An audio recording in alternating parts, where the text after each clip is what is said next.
Shalom Bapak Ibu yang dikasihi Tuhan, mari kita belajar dari kitab Yoel pasal 2 ayat 13 yang berbunyi demikian.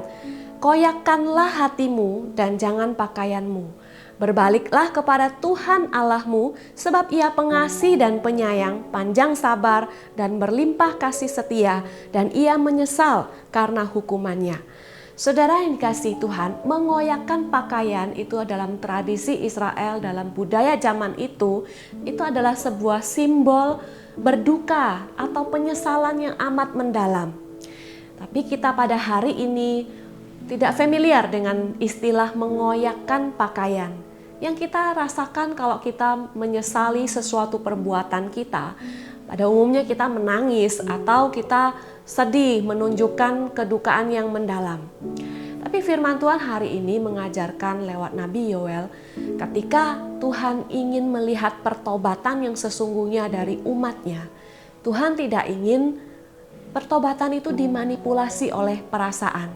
Karena sesungguhnya kalau kita menangis karena perbuatan kita, itu bisa jadi kita bukan sungguh-sungguh menyesali dosa kita. Bisa jadi kita menangis karena kita merasa berat dengan konsekuensi yang harus kita terima.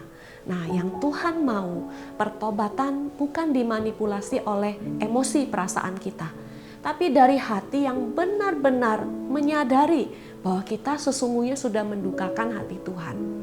Pertobatan yang Tuhan ingin adalah dari hati kita yang seperti mengoyakkan hati, yang mana kita merasakan sakit hati Tuhan karena pelanggaran yang kita lakukan.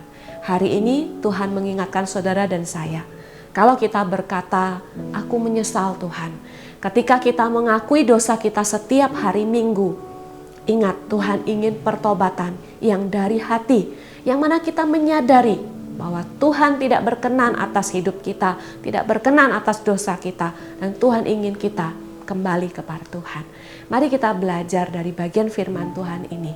Koyakkan hati supaya kita bisa merasakan sakit hati Tuhan akan setiap pelanggaran kita. Mari kita berdoa.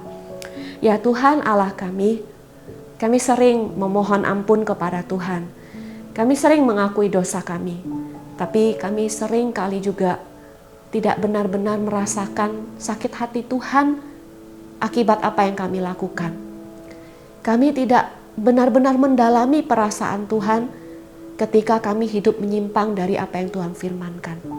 Tuhan tolong kami, mampukan kami untuk kembali seperti yang Tuhan mau, bisa merasakan, bisa menyadari, dan bisa benar-benar menghayati bahwa Tuhan itu tidak senang dengan apa yang kami lakukan.